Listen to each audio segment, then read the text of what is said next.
Welcome on in, everybody. Hey, it's Thursday Night Live here at AU Club. I'm Nathan King, joined here, as always, by Jason Caldwell. Excited to get with you guys today for the first bi-week edition of the show here at Auburn University Club. Before we get into our topics for our digital audience here, got an interview with Auburn baseball coach Butch Thompson before an important trip for them this weekend as part of their fall ball schedule. So we'll get into that interview right now. Welcome into Thursday Night Live, and we'll kick things off with Coach Butch Thompson. The baseball Tigers get ready to go to Tallahassee this weekend. Not a whole lot of full squad practice time before you go for 14 innings against Florida State on Saturday in Pensacola. But I know for you guys, this is probably a great opportunity just to kind of get a head start on kind of evaluating the roster, isn't it? Yeah, the timing. We started team practice a week ago, and now this quick 10 days you're going down and playing a College World Series participant. That's exactly what we wanted, and you want to do it early because you want a month in the rearview mirror to keep growing your team. So we need to go see like where we're at, how we stack up, what our deficits are. It allowed us to put through, it allowed this team quickly to try to come up with 2 or 3 things that we can accomplish on the field against great competition. So we'll see how we do with that, but nonetheless, it's going to give us a good solid month to come back and work on things. Yeah, when you start looking at this roster, obviously returning guys, there's some players without a couple of guys, I guess, to start with in Cooper and Kay Ballou, but I guess it gives some opportunities for other guys now to get some really quality at-bats that maybe they might not have had early on. Yeah, we got 14 straight innings. You mentioned Cade Ballou. Cole Foster has got like some infection in a knee, so he'll be out, not travel with us this weekend, and then Cooper McMurray is going to be out for another 4 weeks there with the injured wrist. But other than that, I think it gives other guys an opportunity to play. We probably need to talk about some freshmen that have swung the bat really well. Chris Rembert's probably the leader of that from Pensacola Catholics. Just swung a really good bat, seeing outside competition. I'm excited about all these young guys like him, Chase Fralick, Bub Terrell, to get immediate action. I mean, I'm the most excited about those guys. Our returners have been in this frame before, played in the Southeastern Conference, venue by venue. These new guys, the first taste. Those 3 guys, position players I mentioned, plus a Jackson Sanders, a Christian Chatterton, a Connor Gatwood, Andreas Alvarez, all these young pitchers getting out there and getting in that frame. I think it's more powerful. I'm glad we've been able to do this the last few years. We were not able to before, and you would have to wait till February, mid-February, to get that first experience for guys. So it's pretty neat that we're here in October and these guys get to draw that first experience of playing a big-time Division I baseball, ACC, SEC. Power 4, I guess, is the term that we use now. From a coaching standpoint, how valuable is that to get a feel for those young guys this early? So you go, maybe you don't eliminate anybody, but if you go out there and perform well, it absolutely tells you, hey, this guy is ready to take maybe the next step in terms of preparation. Yeah, we got a few things to answer the question. I'll use an example of how we're just trying to prepare. Hosting regionals 2 out of the last 3 years and then falling flat in our league last year.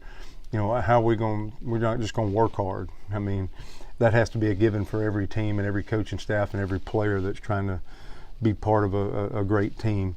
But we have to get our pitching back in order. And I'm asking them to wave a couple of flags. I need them to produce 10% more of strike, just quality strikes or just percentage of strikes as a pitching staff. That's one of the things that we must do. And for a coach, we're supposed to wave a flag for them and give them something. But really, what this does at the end of the day is the coach will yield to a player if they have a flag to wave. So these guys picking up their identity is a huge thing. And the things that they worked on, can they go do that, in a game setting? We're already trying to translate from the bullpen to the mound. That's 132 steps from our bullpen mound to the game mound here at Plainsman Park. Now can we go 3.5, 4 hours on the road and do that against great competition in front of a sold-out AA minor league baseball facility? I can't coach that.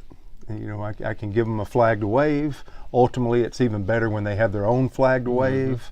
Those are some of the discussions we'll have. We'll have the pitchers take a test on the way down, and I hope it's a group project. We need to be talking the game, growing in the game, and not wait until to the middle of February, April, or March trying to figure out, hey, we got to get better in these areas. But this outside competition is huge, to your point of this gives a guy an opportunity to crystallize his identity. And it's hard for a coach to do that, but we can put them in settings and provide opportunities for them to define it for themselves. Yeah, you mentioned some young arms. You got some transfer arms, guys that you brought in to make an impact. Cade Fisher, Mason Cook, Sam Dutton, three guys that have experience. What have you seen out of them early? And I guess how important is this opportunity maybe for those guys if they're going to be in the rotation this weekend? Well, I can tell they're experienced. The young guys I mentioned and the ones you just mentioned as transfers, these are all guys. If we're playing 14 innings, we'll probably get about 10 guys at a ball game. 14 are ready. I would imagine Fisher and Dutton, they've done a great job. Those would probably Fisher would probably get us started, and Dutton would probably come in at that midway point and get us going about the 8th inning. That second start where a lineup potentially would change for both staffs. Cook. They're all going to be in different roles, but they've done a good job. You can tell their experience, number one. You can tell that they have innings at our level under their belt. Their zone's already smaller. They're aware of that. What they have to guard against is, like, now that they're here and they might even get to play a bigger role than what they've done in the past because they're a year older, is not trying to be something that they're not. Yeah. And that's a conversation I think's come up a couple of times where I'm like, we wanted you. We were excited about you. And your experience, but you don't have to be somebody that you're not still. Just, we want you to be a better version of yourself through a year of experience, but just be you. So I think you can tell the identity piece is a huge thing of what we're doing, but those guys have been great, and those are like having returners in your program because they played at a similar level, just maybe different schools in our league, or I think Cook was from Creighton University, which is right there in Omaha, Nebraska. I think they know what baseball is all about as well. Yeah, I know it's 14 innings and a lot of fall still left, and a long way before you take the field in February. Does this start to kind of maybe get an idea of who might be in what situation? Is that a good time to kind of start looking at some of those things? I think so. We're going to put our best foot forward with the lineup. I do think we have, as a coaching staff, chopped this up into 3 phases. I think there'll be a starting lineup for the first 7 innings, and then we'll go to a second lineup, maybe starting in the 8th inning, working on that this morning. And then I think there's a third to try to get everybody in. I want everybody to get exposure. I do not want to waste the day. So absolutely, we know the score will absolutely be magnified and the win-losses and everything, but I want some of these percentage of strikes goals. I want an opportunity to see everybody in the frame and have them tested at a position that they've been working at. So we absolutely want to have success and do well, but we'll judge this roster and judge the success of Saturday versus Florida State by reaching some of the benchmarks that we put forth them, and that may not be scoring, but that might be percentage points, that might be getting a number of these things statistically to have happen. And then the bigger thing for me as a coach is how many of these players can I get in a ball game? Can I get 10 or 14 pitchers out on a mound and compete against a team this weekend? Can I get as many hitters that are working hard for us every day, and can I get them in at bat or get them at a position? Those are going to be the wins for me as a coach taking this trip here in the fall. Another one of these things I know it's beneficial is this is a good test run for guys to learn what it's like during the season to go on the road and stay in the hotel, do all those things. How valuable is that going to be as well? Yeah, it just saves us time. So instead of just reading the list, they get to experience it, and we get to make adjustments. So if we, how professional we want to be because we represent in Auburn. If we're in a lobby, how should we be dressed? How should we act? We're going to practice here tomorrow, and we're on fall break, so we're going to head down and probably arrive at a hotel after 10 p.m. at night. And some people might be doing sales, or might have something to do with this hurricane, or might be displaced, or you don't know who's in that hotel, but they might have been working hard all day or have something going on. So how are we going to respect getting off a bus after hours and getting to our room? And I think it's always a better activity when you absolutely get a dress rehearsal or a trip like this. So as much as we can, we're treating this like an SEC road weekend to hopefully have some of this put away and have our expectations met and what we're trying to do before we actually do it in the spring. Thanks, Bush. Appreciate it. War Eagle. And welcome back in, everybody. Thursday Night Live here at AU Club, our YouTube audience. We hope everyone enjoyed that interview with Auburn baseball coach Butch Thompson. Jason, for those at the venue here, talk a little bit about what Butch had to say. Auburn baseball goes to Florida State this weekend, like we talked about, an important road trip for them for fall ball, and just kind of give us a rundown of where the team is at right now. Obviously, a few months until they get their season rolling. Yeah, no, it's I think like every sport now, it's a new team where you start talking about different guys, transfers, freshmen. They got every signee in a freshman class. So when you talk about re-ranking a class in baseball, who do you lose to the draft? Who gets on campus? Auburn didn't lose anybody. So you start talking about re-ranking classes. This is one of the top 2 or 3 classes in the country that's on campus. And a lot of those young guys, especially from a position standpoint, will be guys that are probably going to play for this team. Butch mentioned Bub Terrell, big outfielder from Thompson. Folks who haven't seen him, if you watch the Braves and watch Major League Baseball, he looks like Jason Hayward. He's 6'3", 225, lefty, big physical power guy. Chase Fralick is another freshman at 6'4", about 225, a guy that was a tennis player in addition to his baseball. Now he's full-time baseball. Chase Fralick will be playing first base a lot this weekend when they go to Tallahassee. When they play Florida State in Pensacola, because Cooper McMurray got hit on the wrist by a pitch. He's got a cracked bone, probably out for about 3 weeks. So it's going to give Chase Fralick a chance to play some first and get some things going. But that guy, then Chris Rembert is a freshman, the infielder that plays some outfield too. He's already hit 2 home runs in the squad games, has a triple, hit a 425-foot home run the other day. He's 6 foot, 215. He looks like a running back. And so those guys, and then transfer pitchers, that's really important for this team. Cade Fisher, transfer from Florida, lefty, was Florida's #1 starter early last year, scuffled some, went into the portal. He's a guy that has all the ability in the world. Mason Cook, a transfer from Creighton, really talented, a guy that can throw it and could be the back end of the bullpen. Sam Dutton is a kid originally from Gadsden, Rainbow City area that played at LSU the last 3 years. Him and Cade Fisher will kind of get the quote-unquote starts against Florida State this weekend as you kind of look at them first out of the gate, but a depth. Just a matter of kind of finding some starting pitching and throwing strikes. That's kind of the goal for Butch and this group as they really kick-start the fall. Yeah, Butch talked about it there in that video, but Jason, not at all, where Auburn baseball wanted to be last season.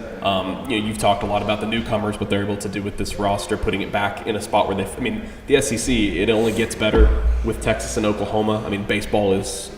It's not only, no exception, it might be one of the top examples when you talk about the diamond sports, baseball and softball. But do you expect this Auburn baseball team to be back in a position toward the top half of the SEC like they have been so many times under Coach? I do. I think they'll get there. And obviously starting pitching is a big part of that. And what your transfers look like, how they're able to perform and play is going to be a big deal. And so I think that's something that you look at as part of this.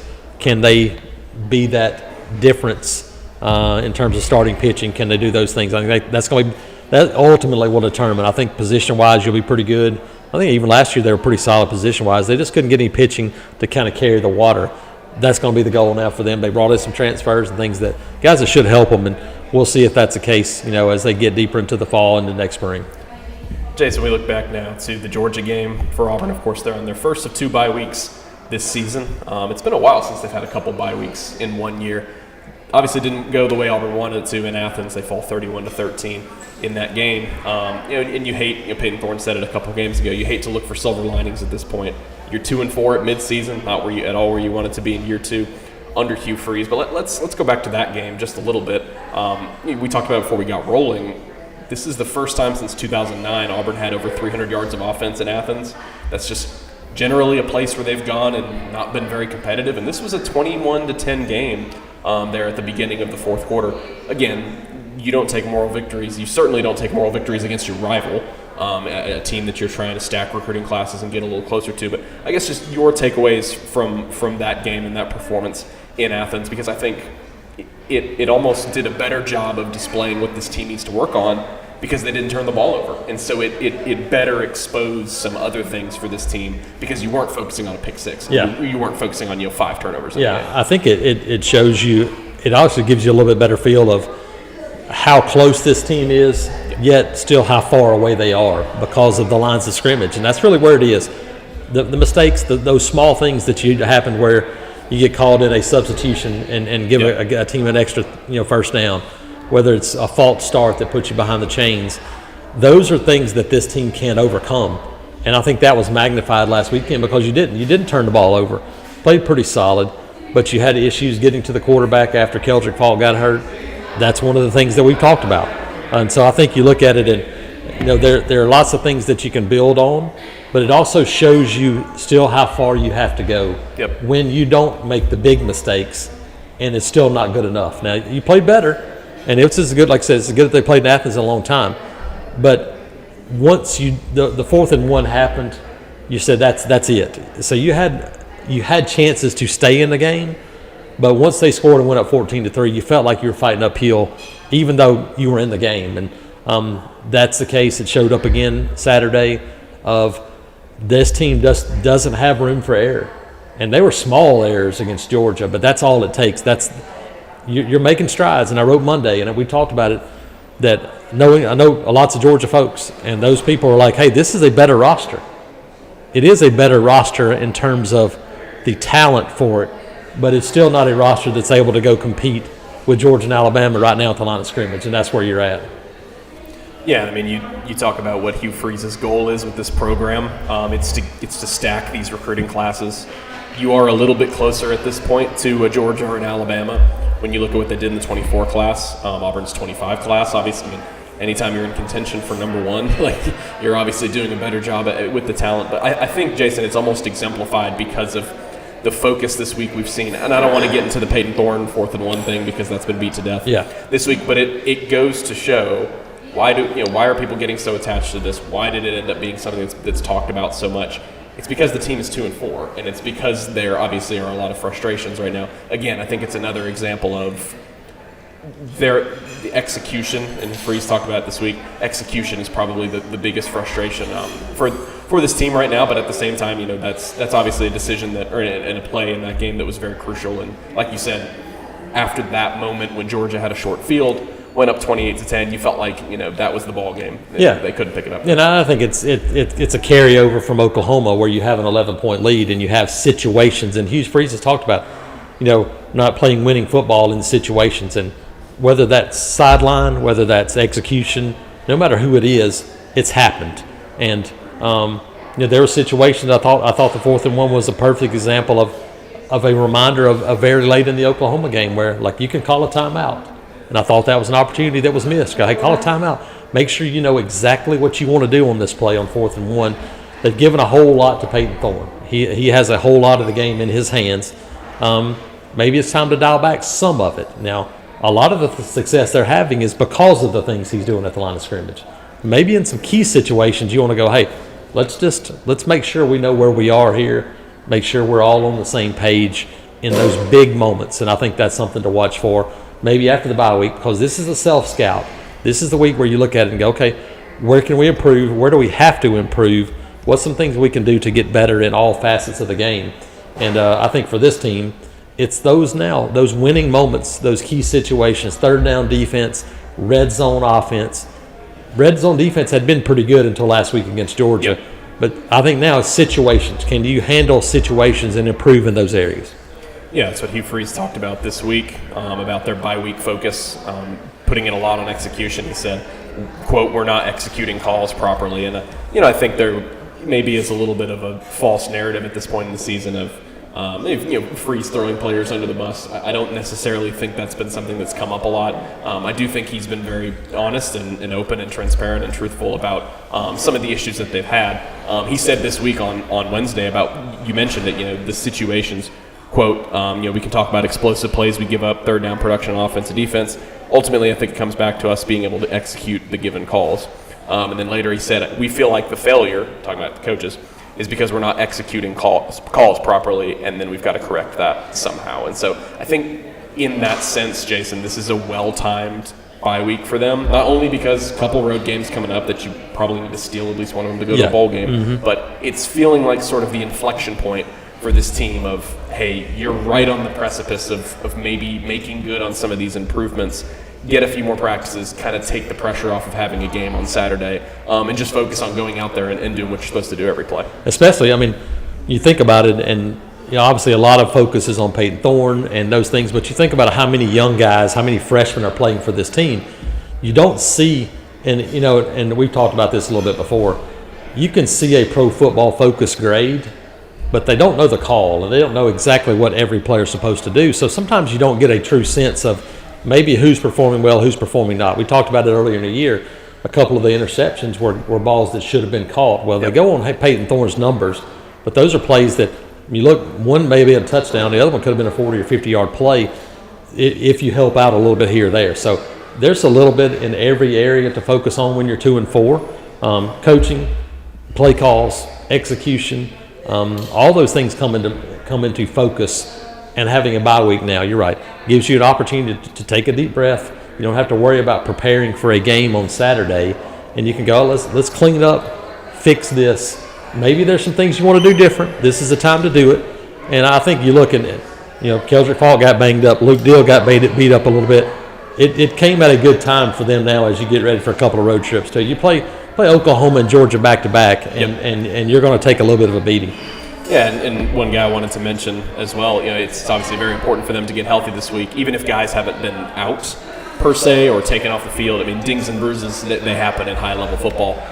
Jamonte Waller, the freshman pass rusher, is out for the season, suffered a foot injury in practice. Jason, a guy who he'd only appeared in one game, was likely going to take a red shirt unless something drastic changed with this lineup, but one of the more talented guys in this freshman class that they'll be looking to have back ready for the spring. Yeah, no, it's unfortunate for him, but I think this gives you time. If you're going to have it happen, you'd rather happen now than in December. And so I think when you look at it, it's an opportunity now. We've seen DeMarcus Riddick playing more of an edge position. I think this only magnifies that move now for him, especially when you start talking about the teams you have to play moving forward. Obviously, Missouri's next. Brady Cook's a guy that is athletic. He'll run. He'll do some things. Brock Vandegrift after that, a guy that'll run, do some things. Obviously, Diego Pavia, he's going to run and make some plays. You look at Connor Wegman, Texas A&M, and then Jalen Milroe at the end. Yep. We will see a lot more, I believe, of DeMarcus Riddick and Jalen McLeod on the field together, and kind of that dual spy role. One guy rush, one guy stay back, both rush, both stay back. Those are guys that give you some opportunities, but I think for Jalen, you start talking about, what other guys that have a chance to step up, and we've already seen that. We'll see more Jay Crawford. I think Jay Crawford, DeMarcus Riddick, Caleb Harris, having a bye week to kind of shore up some things, I think we could see a whole lot more of those guys moving forward. Yeah, we can get to that in a little bit, sort of the youth movement that they've had on defense. I thought Charles Kelly had some really good comments, their co-defensive coordinator, on Monday, saying that, look, playing time doesn't have an age limit, it has a maturity limit, and now you're sitting at the point, Jason, where now, and we'll see if Kensley Ledore-Faustin can get in there in that quarterback rotation. But these young guys are playing. Something we wanted to go through and talk about a little bit. Jason had this idea for tonight. Of course, something you can have the time to talk about during a bye week. But some of the best players Auburn has had here through the first 6 games of the year, counting down our top 5. We didn't look at each other's lists.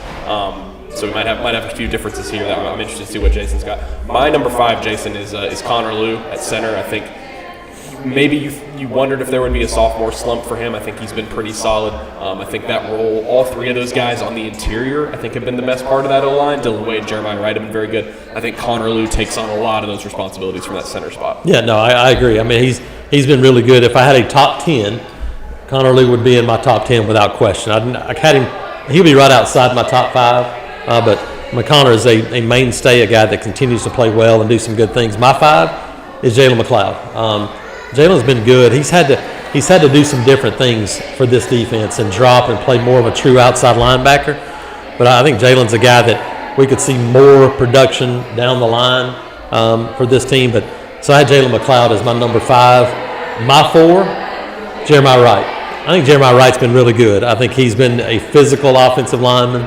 I think Jeremiah's done some really good things. And so I was kind of torn between him and Connor Lew. I like this offensive line has played well. I thought those 2 guys have been the most consistent. I went with Jeremiah Wright. The way he's finished, I really like the way he's played. Yeah, and I've got Jalen McLeod as my number 4 right now. 26 tackles, 7.5 tackles for loss, 14 pressures. He's a guy that is on his way right now to having his best statistical season at the college level. Like you mentioned, Durkin's kind of asking him to do a lot of different things, and we haven't seen that production drop off. Yeah, Jeremiah Wright, I mean, a guy that we were really looking forward to seeing what can he do with a full-time starting role, on again, off again, offensive line, defensive line, injuries. He's been up and down. It's been a roller coaster for him. In his Auburn career, seems to be moving in the right spot here. I think our top three are going to be the same. I don't know the order. Okay. I think the top three are probably going to be the same. My three is Jarquez Hunter. I got Jarquez 3. He's been good. I think more touches coming for him. And I think the numbers don't really bear out the usage for him because of the turnover so early in drives. Yep. Then last Saturday, you get behind. I think Peyton Thorne, 13 of his 26 pass attempts were in the fourth quarter. So it kind of took the ball out of the running game's hands the end of the game last week as well. I mean, Jarquez has been good. He's finished runs. He's caught the ball well out of the backfield. That's the other part of things I think that can add to this one for Auburn's offense in the second half is using those running backs more as receivers. Take some pressure off the offensive line, take some pressure off Peyton Thorne, take some pressure off the wide receivers. And so I think Jarquez can be a guy that can add some things in the pass game as well. Yeah, 528 rushing yards this season for Jarquez Hunter. My big thing, Jason, is we've talked about this Auburn team needing to finish drives, needing to finish possessions, needing to finish games. He's the number 5 rusher in the SEC right now. Jarquez is, but he only has 3 rushing touchdowns. So it's about capitalizing on and that goes for a lot of other players on this offense, capitalizing on the good things we've seen. Yeah, I think you and I are going to have the same. My number 2 is Keandre Lambert-Smith. And so that probably means our number 1 is the same. Talk about what you think, Jason. You and I agree are the 2 best performing players on the roster right now. Yeah, no, I actually had them flipped. I have Keldrick 2. Okay, there you go. I have Keldrick 2, Keandre Lambert-Smith 1. Keldrick has been phenomenal, taking the next step as a sophomore. It's a really interesting dynamic because when you look at Keldrick, he's a guy from a really small school. He wasn't as highly regarded because he played a ton of sports. He wasn't in a program. I mean, Highland Home does a great job, but it's not like you're at Thompson where you have a pregame meal, you have a breakfast, you have all these things. And so for him, there's so much growth potential. And we saw it last year. Had an injury early on in camp, and it just kind of came into his own during the year last year. He's been healthy for a full year now, and you look at it, I mean, a different guy. And my comparison to him a long time ago was Julius Peppers. He's against Georgia until he got banged up. He was showing Julius Peppers vibes, and so I have Keldrick as my number 2, and Nathan, I think you have him number 1, and rightly so. I mean, I think him and Keandre Lambert-Smith both. Yeah, I mean, the argument there, for Lambert-Smith is that we haven't seen an Auburn receiver. That's why he's my 1. Be this good and this dynamic. You mentioned Keldrick Falk. He is second nationally right now in both pressures and quarterback hurries. It doesn't always show up on the stat sheet for a defensive lineman. It is for him right now. 7 tackles for loss, 5 sacks. I mean, he single-handedly ended 2 Georgia drives in the first half, helping Auburn to stay in that game.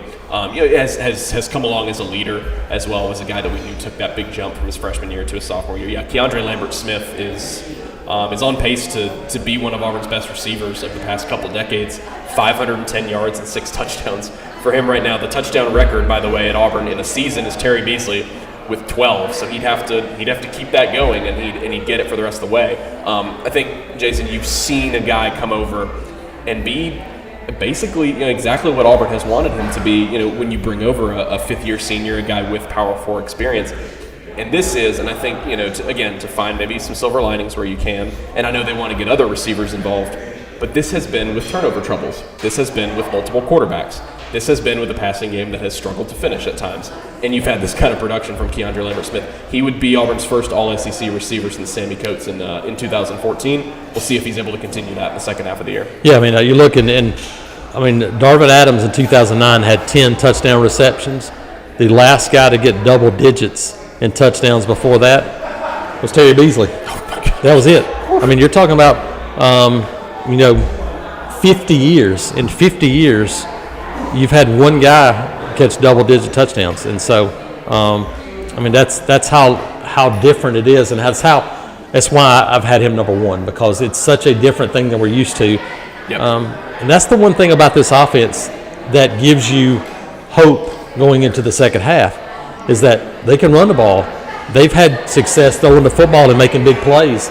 can you put those things together and finish and get in the red zone and score? Can your defense get off the field? I mean, it is now, can you do it in those most important moments? And I think that's the thing for this team. But there are hope. When you talk about hope, there is hope for this team heading into the second half, even though you're 2-4. Yeah, I mean, I think you and I could both agree if they play the same kind of game they played against Oklahoma, minus maybe a half a quarter, they're in the fourth quarter, and basically the same game you played against Georgia, you are going to give yourself an opportunity to beat Missouri on the road, to beat Kentucky on the road. I would be very, very surprised if those aren't close games. You probably have to at this point. You have to go out there and get one of those, and then you also have to come back home and win 3 games on your home turf in order to give yourself an opportunity to go into a bowl game. We've talked about some of the things that this team has done well through 6 games again, despite their 2-4 record. What are some areas, Jason? We talked about the execution side of things, maybe looking a little bit more specifically at the football, at position groups. What are some areas that you have a microscope on right now that you are a little concerned about, that you maybe want to see trend in the other direction heading into the second half of the year? Yeah, I mean, my biggest question mark coming into the year was interior defensive line, and I still think that's a question mark for this team. It showed up against Georgia last week, and we just haven't seen guys go make a bunch of plays. And Malik Blockton is a young guy that's giving you some of those things. He's been good, but can you find somebody else to step up and make a couple of plays here or there? Is it Bobby Jameson Travis? We've seen a little bit of him. Can he become a guy that takes on a bigger role? Do we see Keldrick Falk slide inside a little more, maybe to try to get Amaris Williams on the field some? We saw him. We haven't seen him as much here in the last few weeks. Can you get Amaris on the field? Maybe him and Keldrick, slide Keldrick inside at times, especially on third downs, to go make some plays. I mean, I think there are options. There are things that you can do. But to me, that interior defensive line is still probably the question for me for this team as you move forward. I mean, obviously, you got turnovers and all those are things that happen in a game. Position group wise, that's still the one for me that I look at going, man, I just don't know how much better you can get. You are what you are, but you got to find some production. Yeah, I think, getting into a position where at multiple spots on the field, Auburn feels like they know what they have, I think is going to be important in the second half of the year. Part of that has to do with injuries. I think in each of the last 3 games, we've seen Dylan Wade have to play right tackle. Auburn's tackle situation has been inconsistent so far, and it hasn't helped that there's been injuries. And Percy Lewis, we saw struggle against Georgia, and so I think further solidifying that starting 5 there. Jason, we mentioned some of these young guys on defense, and and you're looking at who are the top performers early in the year. If you were to just shrink it down to the last 2 or 3 games, there'd be no doubt in my mind that DeMarcus Riddick and Jay Crawford and Caleb Harris would be in there.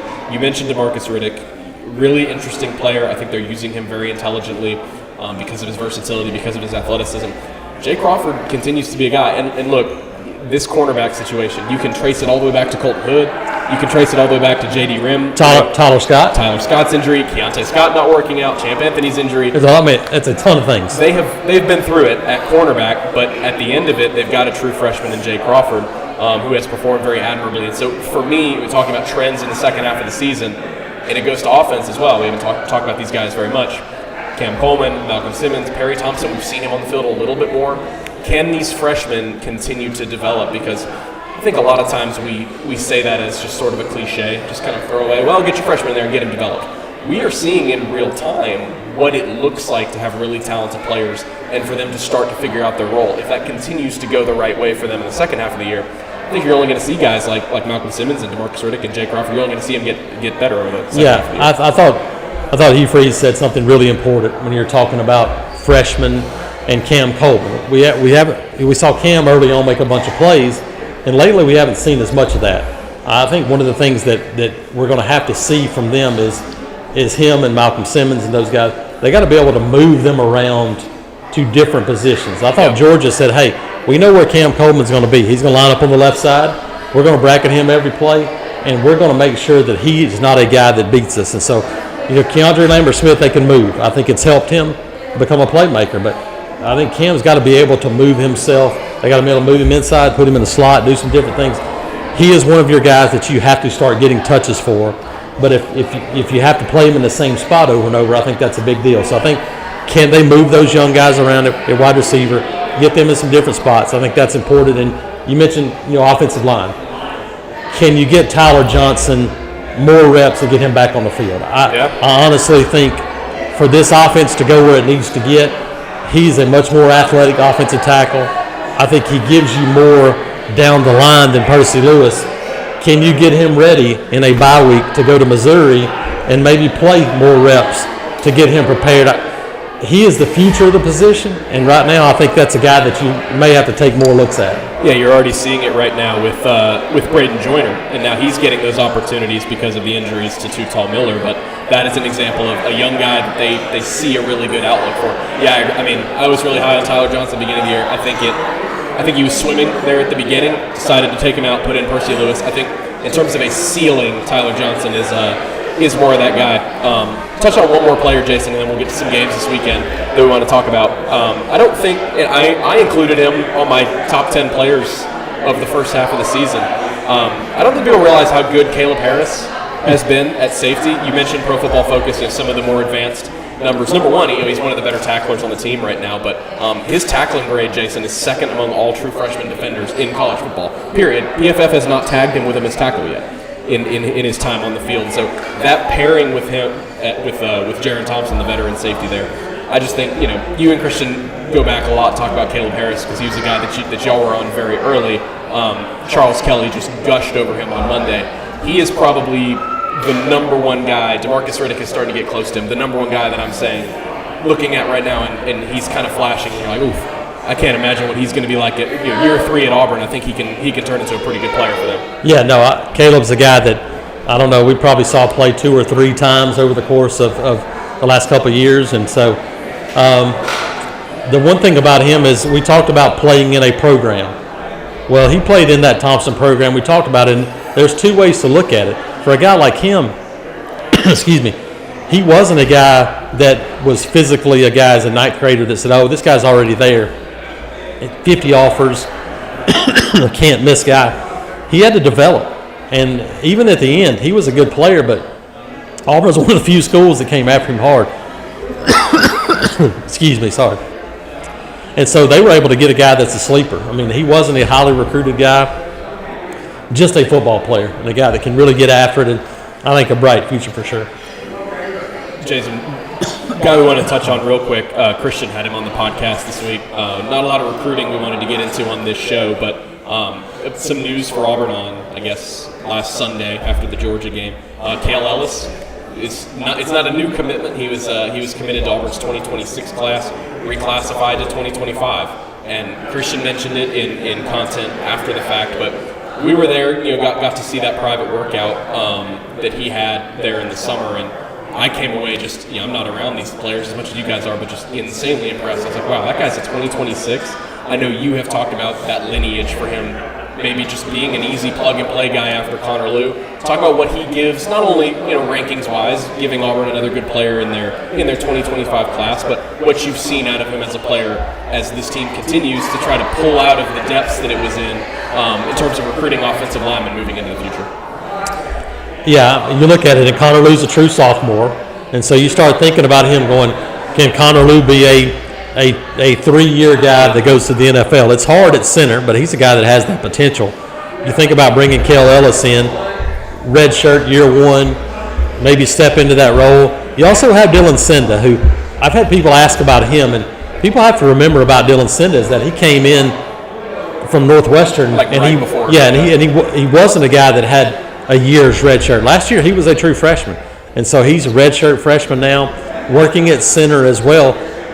Hey, there's no secret to it. I went back this week and looked, and I had to respond to a post by Kevin Skarbinski this week when talking about thinking, like the program and hadn't lost more than 2 games, all these things. And I said, look, 5 classes, the 5 classes before Hugh Freeze took over, Auburn signed a total of 9 high school offensive linemen. That's insane. 9 high school offensive linemen. We're talking about developing. That's the ultimate development position. You cannot, we've seen it. Even on defensive line, it is almost impossible to go, hey, we're going to go plug in a bunch of transfers and go win the league. It's hard. It's hard to do that because development in your program, getting guys that have bought in, that have matured physically, that's a must. And so for an offensive line, you get a guy like Kel Ellis in, and it adds to a group where you go, hey, it creates more competition. But he's a Connor Lew clone a little bit, in my opinion. You look at him and you go, man, that dude's a dog. He's a guy that knows how to play. He's really smart. He's tough. He's physical.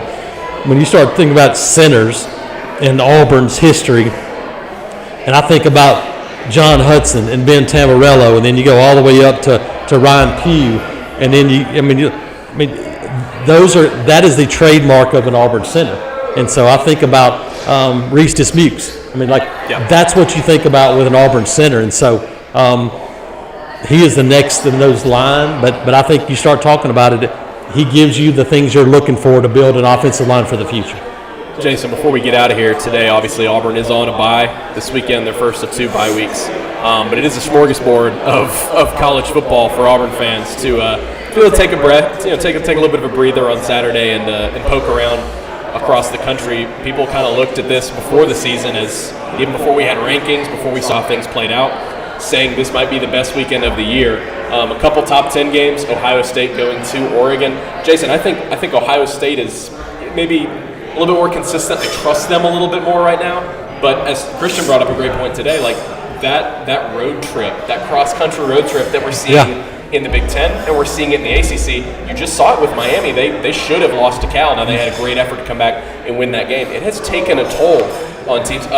Michigan having to go across the country. Correct, to Washington. I think they're probably a better team, but you wonder about that in this game. Either way, top 5 matchup that's going to have big time national title, playoff implications, and feels strange to say, but it's going to have conference implications as well in the Big Ten. No, I like that. I think it's a fun game. Dylan Gabriel's a big guy in this game because he's such an experienced quarterback. Don't turn it over. I don't know if Oregon's defense is quite good enough to handle that ridiculously explosive wide receiver group for Ohio State. I think it's going to be a fun game. I think it's one of a bunch of games on Saturday that should be fun. Like I said, fun to watch. There are a lot of them happen at the same time, unfortunately. Yep. That's a night game. Ole Miss LSU's a night game. Correct. And I have no idea what to expect in that game. I mean, you could give me 5 different scenarios, and I can say, I can see that. Yeah, Ole Miss and LSU. I misspoke and called that a top 10 game. It's number 9 Ole Miss at number 13 LSU. Ole Miss did a good job of bouncing back last week with their win over South Carolina. LSU, Jason, and me and Ellis Johnson on our Coach's Corner podcast, we're talking about this week. LSU and Texas A&M are really interesting, I think, byproducts right now of the new 16-team SEC. They're undefeated in the league right now, even though they're playing at a level that I think they're both playing really good. You wouldn't necessarily call them contenders. I wonder if maybe not this year with one of them, maybe a couple years down the line. Scheduling matters now more than ever, because if you miss someone in the SEC that's really good and you happen to have a pretty good year, you could go with 1 loss, or you could go undefeated. You could find yourself in Atlanta if you end up being one of those top 2 teams. I'm not saying LSU or Texas A&M is going to be one of those this year, but I think we're kind of getting a taste of maybe what the opportunities will be like for teams like that now that they've eliminated divisions. Yeah, no, it's absolutely a part of it. And you start talking about schedule, and scheduling matters. Texas has a very favorable schedule this year, and it's one of the reasons why you look at it and go, man, that could have an impact for them. You start talking about, Texas A&M, and it's one of the reasons why now people are going, hey, that may be a team that could be a playoff team. Absolutely. Because you start looking at what's left on the schedule for Texas A&M and where those games are located, and now because of winning a couple of those games, beating Missouri. They're beating Arkansas, beating Missouri, and you go, hey, okay, what have you done? But again, they don't have that schedule that's left. So I don't know. I think there's so many unknowns, so many things that you just still can't answer, because you look at what's happened in this league. Vandy beats Alabama, and you go, man, there's no way that could happen. Kentucky just destroys Ole Miss after South Carolina destroys them. And Ole Miss goes to South Carolina and beats them handily. And so that's why you look at Auburn's schedule as we close out here. You look at Auburn's schedule and you go, 6 games remaining. Auburn's 2-4, but you can easily win all 6 of these games. But you could also lose 5 of them. And so can you get some momentum? Can you make those winning plays? And can you find something good about yourself? You do that, and you got a chance to do some positive things in the second half. Yeah, these next 2 games for Auburn are extremely crucial. Those 3 home games for them that you kind of looked at after they come back from the bye week are not as simple as they may have looked at the beginning of the year. Vanderbilt strikes a lot of fear into you right now, and for very good reason. Anybody, let alone the fact that Diego Pavia has already beaten Hugh Freeze twice at going back to New Mexico State, and then Texas A&M obviously is playing well right now. So these next 2 games for Auburn, Missouri and Kentucky on the road coming out of this bye week, I think just generally when you're looking at how the schedule was made, it ends up being really, really important. To get to a bowl game, you probably have to win. It's not that they can't win the Iron Bowl at the end of the year. Yeah, and you can. It's going to be. You don't want to go into that one making that the last one. No. Yeah, no, I think one of these next 2 road games, you can win both, but you need to get one of these next 2. There's no question about it. Missouri's up, but they really struggled at Texas A&M. That's a team that's given up some rushing yards. Offensive line for them is not great. There's some positive matchup vibes going into this one. They got to go to UMass for some crazy reason this weekend. So you'll have a chance to rest, and then see if you can finish off this month of October with some positive news. Jason Caldwell, Nathan King, thank you guys so much for joining us here on Thursday Night Live. Jason, as always, here at AU Club, where it really picked up here about 20 minutes. Yeah, ago. good crowd tonight. You can't tell by the background noise, so we appreciate them for having us. As usual, we love doing the show here on Auburn's bye week. We'll catch you guys next week. Might be a little bit of an interesting show because of tip-off at Sooners on Thursday. We'll see what we'll do about that. But thank you so much again, our sponsors for this show, AU Club, and we'll catch you guys next week.